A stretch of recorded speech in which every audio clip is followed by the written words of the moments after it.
Didn't my Lord deliver Daniel, deliver Daniel, deliver Daniel? Didn't my Lord deliver Daniel and wine on every man? The line from the song echoed in Harriet's mind as Jim split logs for the fire.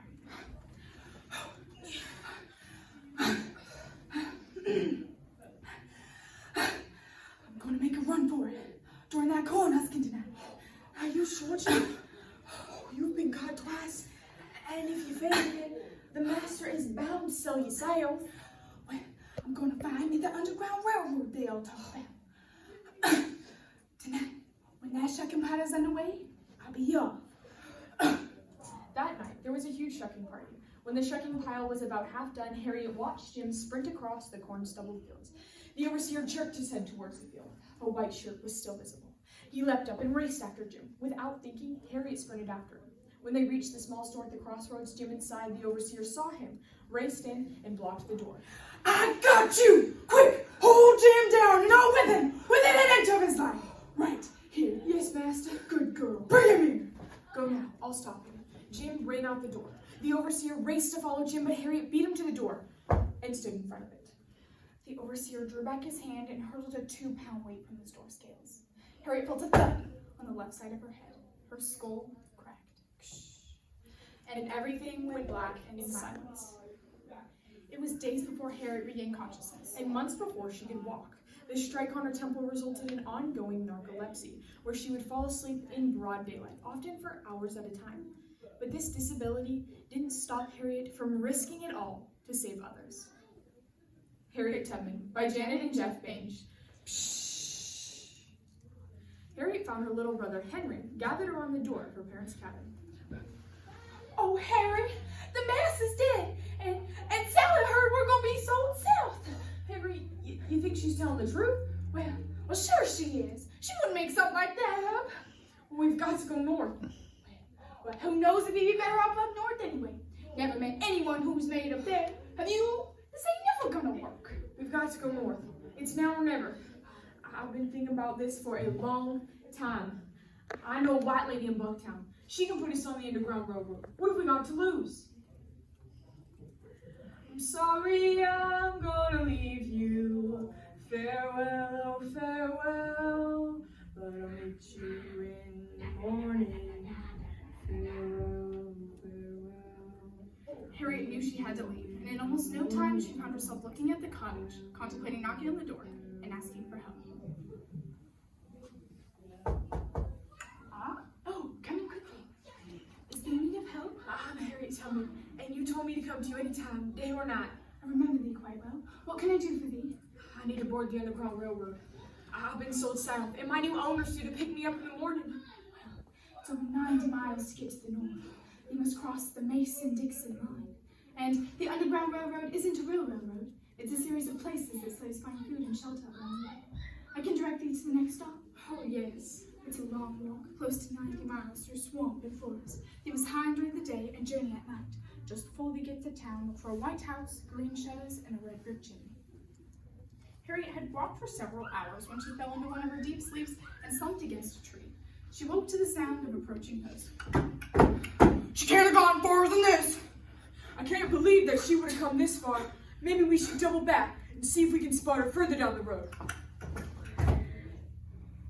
Harriet let out a deep breath and started along the road again.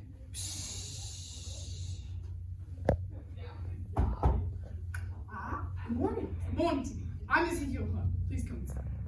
Take the wagon to the edge of the mine, then follow this road quickly till you get to Middletown.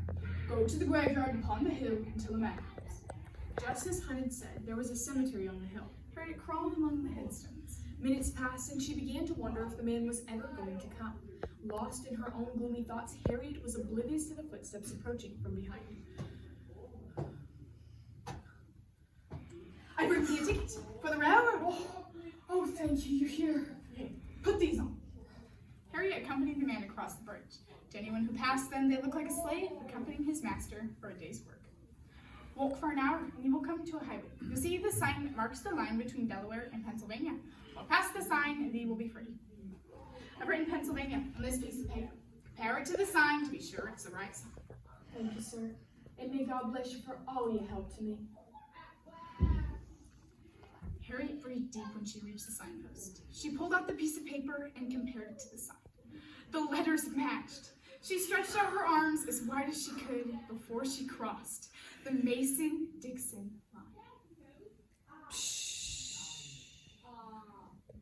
Harriet awoke with her heart pounding and her body shaking violently. She had just had a dream, a terrible dream, that her father was stripped to the waist and being whipped by a group of leering white men, while her mother stood beside him, screaming for Harriet to help them.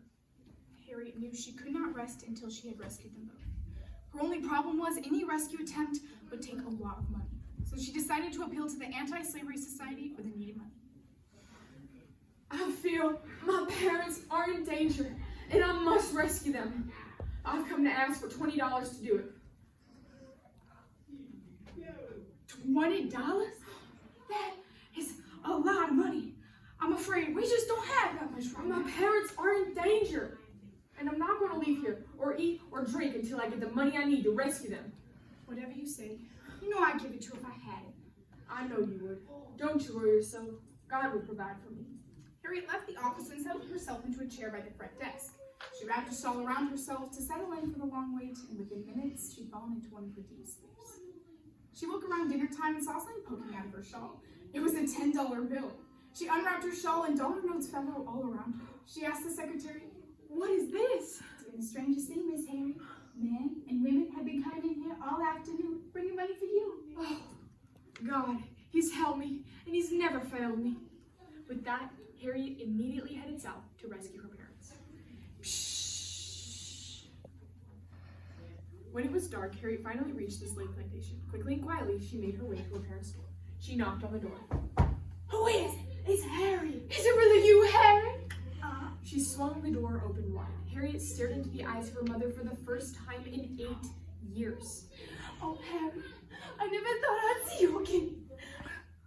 The two women embraced, and Harriet's father left his perch by the fireplace and engulfed Harriet in a big hug. I've come to take y'all away. And not a moment too soon.